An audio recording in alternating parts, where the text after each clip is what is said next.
এটা একটা ট্রল হয়ে গেছে এখন বাংলাদেশে, হ্যাঁ, যে এই মার্কায় ভোট দিলে জান্নাতে যাওয়া যাবে।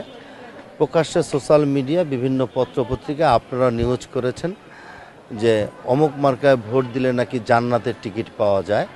আবার কেউ কেউ বলছে 12 তারিখে একটা সুযোগ আছে, আমাদেরকে ভোট দিলে আপনি মুসলমান হয়ে যেতে পারবেন। আবার কেউ কেউ বলছে যে আপনারা দেখেছেন জামাতের বড় নেতারা যে জান্নাতে যাওয়ার জন্য যদি আপনি জান্নাতে যাওয়া কনফার্ম করতে চান তাহলে জামাত ইসলামী করতে হবে, এছাড়া নাকি কোনো অপশন বাংলাদেশে নাই। এখন আমরা মুসলমান, আমরা যদি এটাকে বিশ্বাস করি আমাদের ইমান নিজেদের নষ্ট হয়ে যাবে।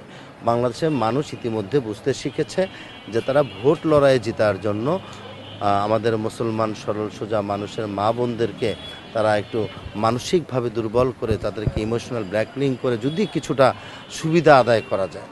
তো মুসলমান তারা কোন ধর্মকে বিশ্বাস করে এটা তো আমাকে শিখিয়ে দিতে হবে না। আমরা ছোটোবেলা থেকে ইসলাম ধর্মকে বিশ্বাস করি। কোন ইসলাম? মক্কা মদিনা হজরত মুহাম্মদ সাল্লাল্লাহু আলাইহি ওয়াসাল্লাম যে ইসলামকে বিশ্বাস করে আমরা সেই ইসলামকে বিশ্বাস করি।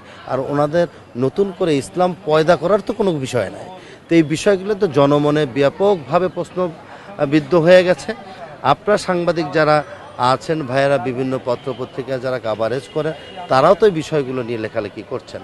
তো এই যে ইসলামকে ব্যবহার করে ভোট লড়াইয়ে জিতা, এটা বাংলাদেশের মানুষ এখন পুরোপুরিভাবে তাদেরকে বুঝতে চেষ্টা করছে।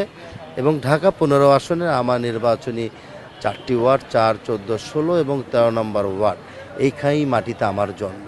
তারা মনে করে যে এমন একজন প্রার্থীকে আমাদের সংসদ সদস্য হিসাবে দরকার, যেই মানুষটা আমাদের এলাকার সন্তান, এলাকার ছেলে, যার কাছে গিয়ে আমরা আমাদের সুবিধা অসুবিধার কথা বলতে পারবো এবং যাকে আমরা সরাসরি সব সময় কাছে পাবো, এমন একজন মানুষকে তারা নির্বাচিত করতে চায়। এর আগে যতগুলো সংসদ সদস্য এখানে নির্বাচিত হয়েছেন তারা কেউ এই অঞ্চলের ছেলে হিসাবে প্রার্থী হয়নি। এই প্রথমবারের মতো বিএনপি ধানের শীষের প্রতীক দিয়ে আমাকে এখানে জনগণের প্রতিনিধিত্ব করার জন্য পাঠিয়েছেন। তো এলাকাবাসী খুব খুশি। এলাকাবাসী মনে করছে তাদের এলাকার সন্তানকেই তারা এমপি নির্বাচিত করবে।